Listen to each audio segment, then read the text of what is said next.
Estamos viendo la serie acerca de cómo nos trata Dios o cómo está presente Dios dentro de la adversidad. Y el día de hoy vamos a hablar acerca de la esperanza. Les recuerdo que en los comentarios van a encontrar un link para la lección para los niños y también van a encontrar una manera de retroalimentar lo que van a estar escuchando. Pueden mandarnos sus peticiones de oración, pueden hacernos comentarios acerca de lo que escuchan, hacernos preguntas, pero principalmente, si estás interesado o interesada en conocer más a Dios, nos encantaría ayudarte a hacer eso. Esa es la razón por la que estamos acá, para que puedas llegar a experimentar esa relación personal con Dios como tu Padre y recibir todas las bendiciones que vienen de eso. Entonces, anímate, ahí está la forma, puedes escribirnos. Cuando hablamos acerca de la esperanza, es bueno que entendamos de qué estamos hablando. En español hay que notar que la palabra esperanza tiene en su raíz la palabra esperar. Y es un esperar algo que se va a dar. Realmente no estamos utilizando bien la esperanza o el verbo esperar cuando decimos cosas como espero que no llueva hoy, o espero que algún día pueda viajar a tal lado, o espero que este mes sí me alcance el salario. Porque esas situaciones nadie nos puede asegurar si se van a dar o no. Pero en la Escritura, y el verdadero significado de la palabra esperanza, es esperar algo que sabemos que se va a dar. Es un esperar con certeza, con certidumbre. Es saber que hacia allá vamos. Y esto juega un papel muy importante en nuestra vida, sobre todo cuando esa esperanza está basada en Dios y en lo que Él nos ha revelado. Porque puede marcar toda la diferencia de cómo enfrentamos nosotros las situaciones que vivimos, como esto que nos ha tocado de una pandemia y de tener que alterar tanto nuestro estilo de vida, aquellas cosas a las que estábamos acostumbrados, que dábamos por hecho y que nos hemos dado cuenta que no podemos afirmar que van a pertenecer. Hace un par de semanas, si recuerdan, les mencioné que una de mis películas favoritas es, la serie del Señor de los Anillos. Y hay una escena ahí que tiene que ver con esto, que me gusta mucho también, los que conocen la película, los que no tienen que verla en algún momento. Va a haber el gran ataque en contra de la ciudad de Gondor. Y en Gondor se encuentra Gandalf el mago y está uno de los hobbits, Pippin. Pippin ha vivido una vida muy pacífica. Ha estado viviendo en la comarca donde viven los hobbits, donde de lo único de lo que se preocupan es de qué tanto puedo comer. Pero a través de una serie de eventos que se dan alrededor de ellos, él acaba como soldado en el ejército de Gondor. Y cuando viene este gran ataque sobre la ciudad, él, que nunca ha peleado, que nunca ha empuñado una espada, se encuentra esperando este ataque de las fuerzas que van a llegar. Y entonces está sentado junto a Gandalf y le hace un comentario. Le dice, nunca pensé que así sería el final. Y Gandalf le responde y le dice, ¿el final? El viaje no concluye aquí. La muerte es solamente otro sendero que todos vamos a recorrer. El velo de este mundo se levanta y todo se convierte en un cristal plateado. Y es entonces cuando lo ves. Y Pippin le pregunta, ¿cuándo se ve qué, Gandalf? Y Gandalf le responde, la blanca orilla y más allá, una inmensa campiña verde tendida ante un fugaz amanecer. Y Pippin le dice, bueno, eso no suena tan mal. Y Gandalf le dice, no, para nada. Y esto cambia totalmente la perspectiva de Pippin. Pippin está pensando que ha llegado al final. Hay una muy poca probabilidad, casi infinitesimal, de que un hobbit que no tiene ninguna preparación para la guerra pueda sobrevivir a una batalla como la que está a punto de verse. Y cuando él piensa que esto ya es el final, que no puede ver más allá de lo que está viviendo en ese momento, Gandalf le dice, ¿sabes qué? Este no es el final. Hay algo más allá y eso es algo muy bueno. Como cristianos, nuestra esperanza no está en este mundo. Nuestra esperanza, lo que esperamos, lo que anhelamos, está más allá.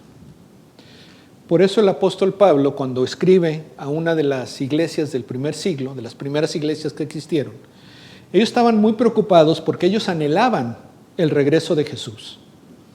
Y veían que Jesús todavía no regresaba y varias de las personas que ellos amaban, que ellos querían, estaban muriendo. Y tenían un cierto temor de que quizá estas personas no iban a disfrutar la vida eterna como la había prometido Jesús. Y por eso el apóstol Pablo les escribe y les dice en 1 Tesalonicenses 4, 13 al 14, les dice: pero no queremos, hermanos, que ignoren acerca de los que duermen, de los que ya han muerto, para que no se entristezcan como lo hacen los demás que no tienen esperanza. Y noten lo que está diciendo ahí. Dice, cuando tú no tienes esperanza, es lógico, es el resultado natural que te entristezcas. Si no sabes qué hay más allá, si no tienes una seguridad de lo que va a pasar contigo, con tus seres queridos, obviamente hay una tristeza, hay una angustia.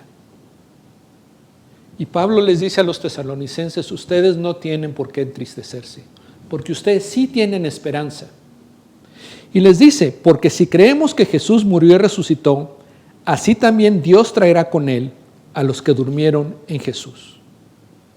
Y aquí lo que Pablo está diciendo es que la certeza del cristiano está en el hecho de que Jesucristo resucitó. El mensaje que daban los seguidores de Jesús durante esos primeros años, después de que Jesús muere, resucite y asciende al cielo, y que fue el mensaje principal conforme se fue desarrollando el grupo de cristianos, la iglesia cristiana, es que Jesús resucitó. Y Pablo aquí les está diciendo, si nosotros creemos que Dios resucitó a Jesús de entre los muertos, entonces, ¿qué tan difícil es saber que Él va a resucitar también a cualquiera de nosotros que muramos? No debemos entristecernos por estas personas queridas que han muerto, porque Dios los va a resucitar. Y por eso les dice más adelante en el versículo 18, por tanto, confórtense unos a otros con estas palabras. Les está diciendo, cuando haya tristeza en alguno de ustedes, porque muere alguien cercano a ellos, o ustedes se entristecen porque muere alguien a quien aman, confórtense, consuélense, tengan esperanza. ¿Por qué? Porque Jesucristo resucitó y nosotros también vamos a resucitar. Ahora, ¿qué es lo que sabemos acerca de esta resurrección? Una buena manera de empezar a entenderlo es viendo lo que es la resurrección misma de Cristo. En la Biblia nos dice que Jesús muere en la cruz, es sepultado, al tercer día, el domingo en la mañana, resucita. Y después de eso Él se va a aparecer, primeramente a las mujeres, a María Magdalena y las otras que van al sepulcro. Se aparece también a los 2 discípulos que van camino de Emaús, al grupo de discípulos varias veces, a Pedro. Nos dice que en una ocasión se aparece a más de 500 que lo vieron, que dieron testimonio de que Jesús efectivamente había resucitado. Esto se da durante un periodo de 40 días, después de que Jesús resucita y hasta que Él asciende al cielo. Y una de las historias que tenemos en el Evangelio de Lucas es precisamente sobre cómo 2 de los discípulos de Jesús, el día domingo, van caminando hacia una ciudad que se llama Emaús, y cuando van caminando se encuentran con otro caminante que va con ellos y se ponen a platicar. Y están hablando de las cosas que han sucedido en Jerusalén, de cómo apresaron a Jesús, cómo lo condenaron injustamente, que murió crucificado pero que resucitó. Y todo este tiempo los 2 discípulos no saben quién es el caminante que va con ellos. Y cuando van llegando a la ciudad le piden que se quede con ellos. Y entonces ellos van a un lugar y ahí cenan juntos. Y cuando el caminante parte el pan para comer, ellos entienden, se dan cuenta de que es Jesús, que es el Jesús resucitado. En ese momento Jesús desaparece. Y ellos de gozo regresan corriendo a Jerusalén, al aposento alto donde estaban reunidos los apóstoles. Y ahí les empiezan a contar esto y les dicen, hemos visto al Señor, ha resucitado. Ellos estaban en un salón cerrado con llave porque todavía tenían temor de que por ser seguidores de Jesús a ellos también los iban a apresar y los iban a condenar. Y en ese momento Jesús se aparece en medio de ellos. Y ellos se asombran y Jesús les dice, la paz sea con ustedes, los saluda de esa manera. Pero ellos no sabían qué hacer, incluso pensaban que era un fantasma. Y Él les dice, ¿por qué se perturban? ¿Por qué tienen miedo? Dice, miren, si quieren tóquenme, se van a dar cuenta de que soy carne, soy hueso y un fantasma no es así. Pero ellos, dentro del mismo gozo que sentían, seguían también como pensando, ay nanita, ¿esto de qué se trata? Y entonces Jesús les dice, ¿tendrán algo de comer? Y ellos tenían un pedazo de pez que habían asado, de pescado, y se lo ofrecen a Él y Él come. Y una vez que lo ven comer, entonces como que se relajan y Jesús empieza a platicar con ellos y les explica cómo todas estas cosas que han sucedido son parte del plan de Dios. Y que por eso las Escrituras hablaban de que estas cosas iban a suceder. Pero que Él ha cumplido su misión y ahora viene lo que sigue. Y me gustaría que viéramos el texto bíblico en el Evangelio de Lucas, cómo lo narra. Y vamos a ver después qué aprendemos acerca de nuestra resurrección en base a la resurrección de Jesús. Dice Lucas 24, comenzando en el versículo 36. Mientras ellos relataban estas cosas, Jesús se puso en medio de ellos y les dijo, paz a ustedes. Pero ellos, aterrorizados y asustados, pensaron que veían un espíritu, un fantasma. Y Él les dijo, ¿por qué están turbados y por qué surgen dudas en sus corazones? Miren mis manos y mis pies, que yo mismo soy. Tóquenme y vean, porque un espíritu no tiene carne ni huesos, como ustedes ven que yo tengo. Cuando dijo esto, les mostró las manos y los pies. Como ellos todavía no lo creían a causa de la alegría y porque estaban asombrados, les dijo, ¿tienen aquí algo de comer? Ellos le presentaron parte de un pescado asado, y Él lo tomó en las manos y comió delante de ellos. Después Jesús les dijo, esto es lo que yo les decía cuando todavía estaba con ustedes, que era necesario que se cumpliera todo lo que sobre mí está escrito en la ley de Moisés, en los profetas y en los salmos. Entonces les abrió la mente para que comprendieran las Escrituras y les dijo, así está escrito, que el Cristo padecerá y resucitará de entre los muertos al tercer día, y que en su nombre se predicará el arrepentimiento para el perdón de los pecados a todas las naciones, comenzando desde Jerusalén. Ustedes son testigos de estas cosas. Por tanto, yo enviaré sobre ustedes la promesa de mi Padre. Pero ustedes permanezcan en la ciudad hasta que sean investidos con poder de lo alto. Entonces Jesús los condujo fuera de la ciudad hasta cerca de Betania y alzando sus manos los bendijo. Y aconteció que mientras los bendecía, se separó de ellos y fue llevado arriba al cielo. Ellos, después de adorar a Jesús, regresaron a Jerusalén con gran gozo y estaban siempre en el templo alabando a Dios. Quiero empezar un poco de atrás para adelante porque esta es la manera como Lucas termina su evangelio. Él ha pasado 23 capítulos relatando desde el nacimiento de Jesús, su vida, sus milagros, su enseñanza, su interacción con las personas. La semana de su pasión, desde la última cena, el arresto, los juicios, la crucifixión, la resurrección. Y al final de su evangelio, Él nos da el texto que acabamos de leer. Y como que se da demasiado rápido lo que Él está comentando. Y esto es lo que creo yo que Él está haciendo. Él quiere decir, con la resurrección de Jesús, se ha cumplido ya lo que las Escrituras decían. Ha finalizado la misión que Jesús tuvo al encarnarse, al hacerse hombre y pasar ese tiempo con nosotros.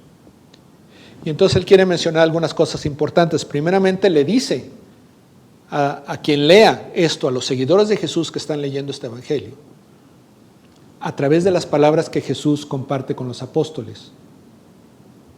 Yo enviaré sobre ustedes la promesa de mi Padre. Y está hablando acerca del Espíritu Santo. Lo que Lucas nos está presentando acá es que una vez que Jesús resucita, que Él termina, por así decirlo, su parte en el plan de redención de Dios, la siguiente parte va a ser realizada por el Espíritu Santo. Y vemos al principio del libro de Hechos cómo el Espíritu Santo llega a los apóstoles y les da el poder necesario, la capacidad de llevar el mensaje del Evangelio, que es el siguiente punto que Jesús les marca, o más bien les había mencionado. Él les había dicho que una vez que Jesús resucita, entonces el mensaje de arrepentimiento para el perdón de los pecados llegará a todas las naciones, empezando en Jerusalén. Y algo que aquí está adelantando Jesús es que somos sus seguidores los que llevamos a cabo esa tarea de llevar el mensaje del Evangelio, de que nuestros pecados que nos previenen de tener la relación correcta con Dios para poder disfrutarlo y disfrutar todo lo que Él tiene para nosotros, encuentran el perdón en la obra de Jesucristo. Y es el mensaje que nosotros hemos de llevar en el poder del Espíritu Santo, como les dice Jesús, conforme va a ser dado. Después habla de la ascensión de Jesús, es la manera como Él se despide de ellos. Nos narra un poco más en el libro de Hechos, pero dice que conforme estaba hablando con ellos, se empieza a elevar y se pierde entre las nubes. Va al cielo, que es una manera de hablar de nuestro destino eterno y seguro. Y finaliza su evangelio, Lucas, hablando de que los seguidores de Jesús, sus discípulos, están con gran gozo y estaban siempre en el templo alabando a Dios. Obviamente no quiere decir que ya no salían del templo y que lo único que hacían ahí era cantar y cantar y cantar o algo así, sino está hablando de la actitud y manera de vida de los seguidores de Jesús después de la resurrección, donde su enfoque está en su relación con Dios, el haber entendido la realidad del perdón de los pecados y la certeza que tienen en cuanto a su destino eterno con Dios. Por eso le alaban, por eso se gozan en Él. El templo simboliza la presencia de Dios con nosotros, nuestra relación con Él. Y ellos tenían esto por haber entendido el mensaje del Cristo resucitado. Hace mucho tiempo, mi idea del cielo, sinceramente, era, alguien me comentó que tiene que ver con un escrito de Mark Twain. Yo pensaba que cuando moríamos, nos íbamos al cielo, a las nubes, a mí me iba a tocar una nube X, y de alguna manera maravillosa iba yo a aprender a tocar el arpa. Y entonces iba a estar ahí sentado en mi nube tocando el arpa, toda la eternidad, tocando y tocando y tocando. Y sinceramente me llamaba más la atención el otro lado, porque me lo pintaban como que ahí iban a estar todos los que sí saben divertirse. Y por eso es muy importante que nosotros tengamos claro lo que nos dice la Escritura acerca de cómo vamos a ser una vez que seamos resucitados. Ahora, es interesante que la Biblia realmente no nos habla mucho de esto. Sí quiere que pongamos nosotros nuestra esperanza en la vida por venir, pero no nos da demasiados detalles, porque en lugar de enfocarnos en el cómo, quiere que nos enfoquemos en el quién. Es como el soneto de San Juan de la Cruz al Cristo crucificado. No me mueve mi Dios para quererte el cielo que me tienes prometido, ni me mueve el infierno tan temido para dejar por eso de ofenderte. Muéveme tú, muéveme tu amor de tal manera que aunque lo que espero no esperara, de la misma manera te quisiera, yo te amara. Entonces, sí te voy a describir algunas cosas que sabemos de la Escritura, van a pasar con nosotros una vez que Dios nos resucite. Pero déjame enfatizar que tu enfoque, lo que debe motivarte a ti es tu relación con Dios, es estar con Él, gozarlo y disfrutarlo a Él. Hay muchas bendiciones al respecto, pero la razón principal debe ser tu anhelo por Dios. Ahora, ¿qué es lo que sabemos acerca de nuestra resurrección en base a lo que vemos en el Jesús resucitado? Primeramente, y es importante que entendamos esto, vamos a tener un cuerpo físico glorificado. Es muy significativo que Jesús mantiene el cuerpo en el que vivió, el cuerpo que fue concebido en el vientre de María, en el cual Él creció y vivió sus 33 años en esta tierra, El cuerpo que fue crucificado y fue puesto en el sepulcro, desapareció. Pero no se desvaneció, sino que Jesús tiene ese cuerpo. Por eso cuando Tomás duda de él cuando se presenta tiene las marcas de los clavos, tiene la marca en el costado, le dice, tócame. Ese es su cuerpo. Pero es un cuerpo glorificado. Es un cuerpo que ha sido transformado. Y ahorita vamos a ver algunos aspectos de eso. Pero a veces cuando hablo de estas cosas con las personas me dicen, pues es que a mí sinceramente mi cuerpo no se me hace así lo más guau. No importa. De alguna manera va a ser tu cuerpo, pero va a ser un cuerpo glorificado. Y tú vas a estar totalmente satisfecho, totalmente contento con ese cuerpo. Y es un cuerpo físico. Esto es importante por otras cosas que vamos a ver. En la historia que vemos de los caminantes de Emaús, vemos que en un momento no lo reconocen, en otro momento sí lo reconocen. Esto puede ser un par de cosas. Puede ser que Jesús no haya permitido que lo reconocieran, o puede ser que el aspecto de su cuerpo, de su cara principalmente, haya cambiado conforme iban caminando, conforme interactuaba con estos discípulos. No lo sabemos, pero aquí el punto importante es que en algún momento sí es posible reconocer. Algo que mucha gente se pregunta, ¿en el cielo nos vamos a reconocer? Y yo creo que sí. El cuerpo de Jesús, cuando Jesús se presenta a sus discípulos, ellos saben que es Él. Algo ven que les dice, este es Jesús. Y en ese lugar en la eternidad en el que vamos a estar, yo creo que nos vamos a reconocer unos a otros. Va a haber algo acerca de nuestro aspecto físico que yo voy a saber quién es quién. Vemos también que este cuerpo físico glorificado no sigue totalmente las leyes de la física, de la naturaleza, a las que nos hemos acostumbrado aquí en esta vida. Unas sí, otras no sabría decirte cuáles ni qué tanto, pero por ejemplo, vemos que Jesús se aparece en medio de un lugar que está totalmente cerrado y en medio de un grupo de personas.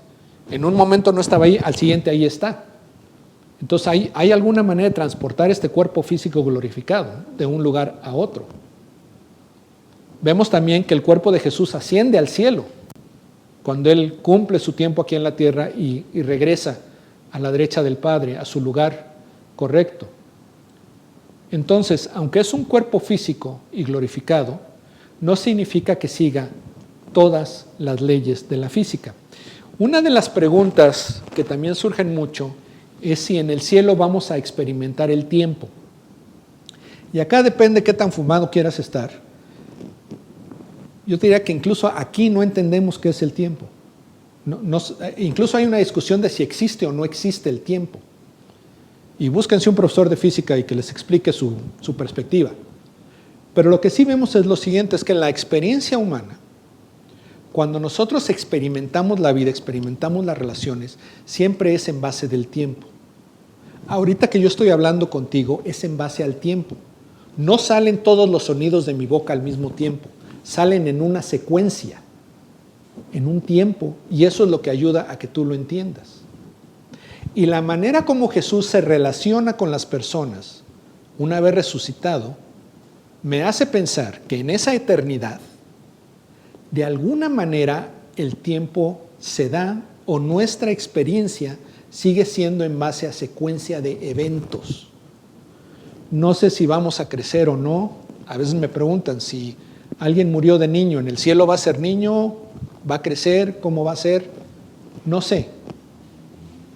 Pero estas cosas que le estoy mencionando las veo en base a la experiencia del Jesús resucitado. Una que me encanta, vamos a comer. Cuando Jesús se aparece a los discípulos, y ellos todavía no saben, este es un fantasma o no, Él les dice, bueno, tienen algo de comer, y le dan un pedazo de pescado y se lo comen. No sé si alguna vez viste las caricaturas de Gasparín, pero cuando Él comía, ¿qué pasaba? La comida caía al suelo, no había un cuerpo que lo sostuviera, que lo digiriera. Pero en el Jesús resucitado, en esta ocasión, cuando está con los discípulos, y en otra ocasión más adelante, cuando se encuentra con ellos en la playa y les prepara el desayuno, Jesús come.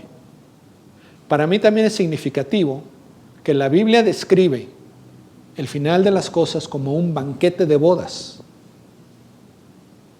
Entonces, ¿cómo va a ser eso? No lo sé. Pero muchas de esas cosas que aquí en la tierra nos dan placer, las usamos para convivir. Yo creo que van a ser parte de nuestra experiencia en el cielo también. No va a ser solamente estar sentado en una nube tocando el arpa. Vamos a gozar. Y si hay algo que yo gozo es la comida. Entonces, esta me entusiasma mucho. Y finalmente, veo también que vamos a socializar. ¿Qué es lo que pasa con Jesús cuando se acerca a sus discípulos? Y como lo vemos en esta ocasión en el aposento alto, Él platica con ellos, les enseña. Nuevamente están ellos sentados ahí escuchando y aprendiendo de la enseñanza de Jesús. En la otra escena que les mencionaba, cuando está en la playa, se sientan alrededor de esa fogata donde se están cocinando los pescados y comen. Después Él se va caminando con Pedro. Con los caminantes de Emaús, ellos iban por el camino como si fuera lo más normal del mundo, como algo a lo que ellos estaban acostumbrados. Y entonces en este destino eterno, nuevamente no va a ser el estar en una sola actividad continuamente. Vamos a interrelacionarnos. La diferencia ahí es que no vamos a tener ninguna de las limitaciones, de los complejos, de los traumas que tenemos como seres humanos y que muchas veces crean barreras para poder disfrutar realmente esas relaciones. Sino en el cielo nos vamos a poder relacionar abiertamente, sin ningún pensar, bueno, ¿qué van a decir de mí? ¿Les caeré bien o no? No. El amor va a ser puro, va a ser perfecto. La aceptación que vamos a tener unos de otros. No va a haber mentira, no va a haber engaño, no va a haber el aprovecharse unos de otros. Vamos a disfrutar totalmente las relaciones unos con otros, pero principalmente con Dios. Vamos a estar en su presencia, vamos a relacionarnos con Él, vamos a experimentarlo, como fuimos creados para experimentarlo. ¿Cómo va a ser ese lugar donde vamos a estar? ¿Cómo es lo que llamamos el cielo? Bueno, en Apocalipsis hay una descripción que hay que leer con mucho cuidado. Hay que entender el tipo de literatura que es Apocalipsis y no tomarlo literal. Mucho de lo que se ve en Apocalipsis son imágenes, alegorías. Pero hay ciertas cosas que sí podemos afirmar en base a lo que vemos ahí. Primeramente, no tengo el versículo, pero se menciona que Satanás y todos sus ejércitos son vencidos y son arrojados al lago de fuego que fue preparado para ellos, para pasar la eternidad. Otro error que cometemos o que aprendemos de la cultura popular es pensar que el diablo es como el rey del infierno. Eso no sé de dónde salió, porque es mentira. El infierno fue creado como el lugar del destino eterno para Satanás y se describe como un lugar de castigo, de sufrimiento, por haber rechazado a Dios. Y Satanás es el que más castigo va a recibir ahí. Él y los demonios y todas las personas que rechacen a Dios van a terminar ahí. A los que hemos puesto nuestra fe en Jesús, le hemos entregado nuestra vida, hemos sido hechos hijos de Dios por esa fe, nos espera un destino diferente. En Apocalipsis 21, Juan, que es el que escribe esto, dice: entonces vi un cielo nuevo y una tierra nueva, porque el primer cielo y la primera tierra pasaron y el mar ya no existe. Okay. No es literalmente que ya no va a existir el mar, es un significado que tiene que ver con las culturas de aquel entonces, que tiene que ver con las naciones. No me voy a meter mucho a eso. Pero aquí lo significativo es que habla de que hay un cielo nuevo y una tierra nueva, porque el primer cielo y la primera tierra pasan, se acaban. Ahora, ¿por qué es esto? Si nos regresamos nosotros a Génesis 3, cuando es el pecado de Adán y Eva, la caída del hombre, una de las cosas que menciona Dios ahí al hablar con Adán, le dice: ahora toda la tierra ha sido maldecida. En otra parte nos dice que la creación interna está esperando la redención de los hijos de Dios. El pecado no solamente afecta a los seres humanos, afectó a toda la creación. Y cuando llegamos a Apocalipsis 21, lo que llamamos la consumación de las cosas, parte de lo que es redimido, es la creación. Es el cielo, es la tierra, la naturaleza, los animales, las plantas. Todo eso va a adquirir la calidad con la cual Dios la creó originalmente. Y ya no vamos a sufrir los desastres naturales, los problemas que tenemos acá, porque la naturaleza va a ser perfecta también. Dice también, y vi la ciudad santa, la nueva Jerusalén que descendía del cielo, de Dios, preparada como una novia ataviada para su esposo. Y para mí es muy significativo que cuando pensamos en este destino eterno, se describe como una ciudad. Es interesante porque la mayoría de nosotros, cuando pensamos en un lugar de placer, de descanso, de gozo, no es una ciudad. Pensamos en la playa, pensamos en el bosque, pensamos en una campiña, ¿sí? No necesariamente una ciudad. En parte es porque nuestras ciudades son ruidosas, están contaminadas y todo eso. Pero yo creo que la razón por la cual ese destino eterno se describe como una ciudad es porque en una ciudad hay actividad. Las personas se relacionan en base a diferentes actividades que tenemos. Hay movimiento, hay variedad. Y nuevamente, yo no creo que nuestro destino eterno va a ser uno donde todos vamos a ser iguales y todos vamos a hacer lo mismo. La creatividad de Dios es maravillosa y nos ha hecho a todos diferentes. Y eso no tiene por qué acabarse en nuestro destino eterno.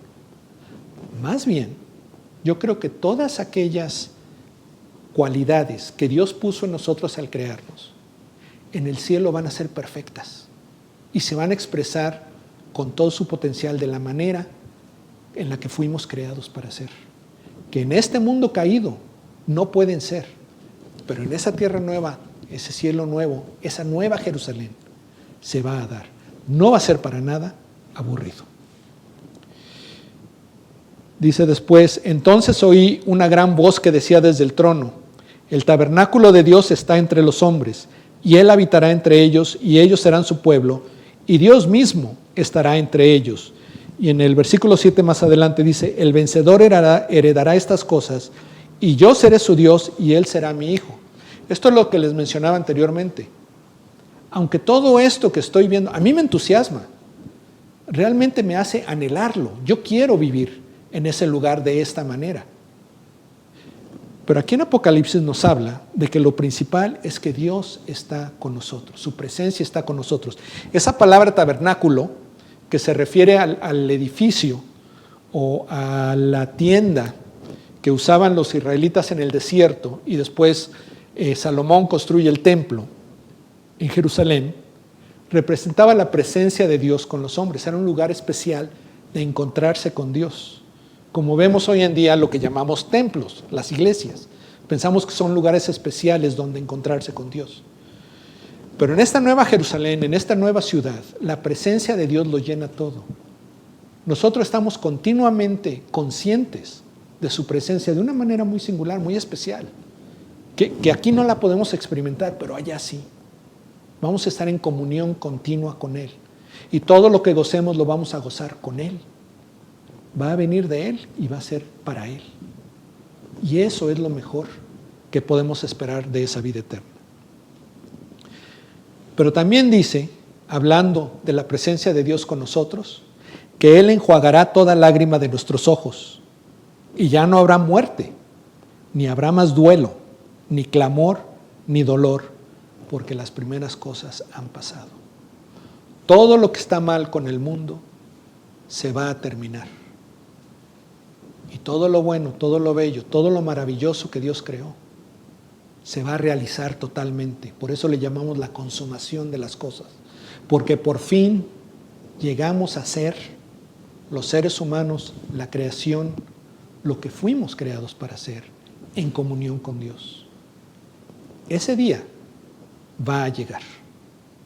Está garantizado por la palabra misma de Dios. Jesús murió y resucitó como testimonio, como garantía de que esto así va a ser. Y entonces, ¿cómo debemos vivir nuestra vida? Yo no te digo que te desentiendas de lo que está pasando acá. Tenemos un papel que jugar en esta vida. Dios nos ha dado ese papel. Y es muy importante que lo encontremos y que lo desarrollemos. No vamos a estar satisfechos de otra manera. Pero otra cosa que te puedo garantizar es que en este mundo tú nunca vas a alcanzar la satisfacción completa. Si tú vives en base de pensar que algún día las cosas van a ser como tú crees que deben ser, perdóname, pero te vas a desilusionar totalmente.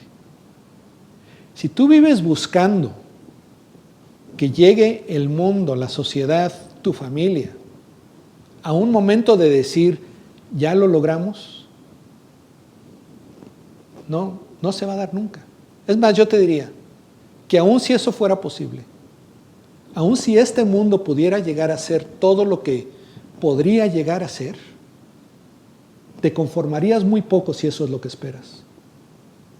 Porque lo mejor que puede dar este mundo, comparado con lo que Dios tiene para nosotros en la eternidad, es basura.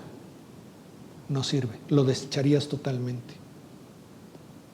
Entonces, aunque Dios tiene un papel que tú debes desempeñar en esta vida, en tu relación con las personas, en tu papel dentro de la sociedad, en la manera como tratamos la creación, la naturaleza, todo eso definitivamente debemos realizarlo y realizarlo conforme a lo que Dios nos marca.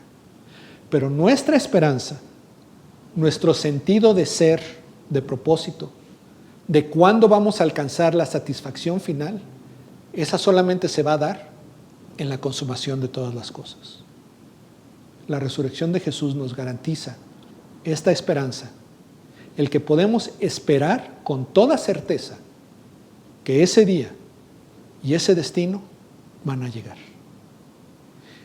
Y por eso esta semana yo te preguntaría, ¿en qué está puesta tu esperanza? ¿Qué es lo que más anhelas? ¿Qué es lo que estás esperando que pase para finalmente sentirte realizado, sentirte feliz, sentirte satisfecho? Jesucristo resucitó y nos dejó ver, nos dio una probadita de lo que ese destino eterno con Dios va a ser. Ahí debemos poner nuestra esperanza.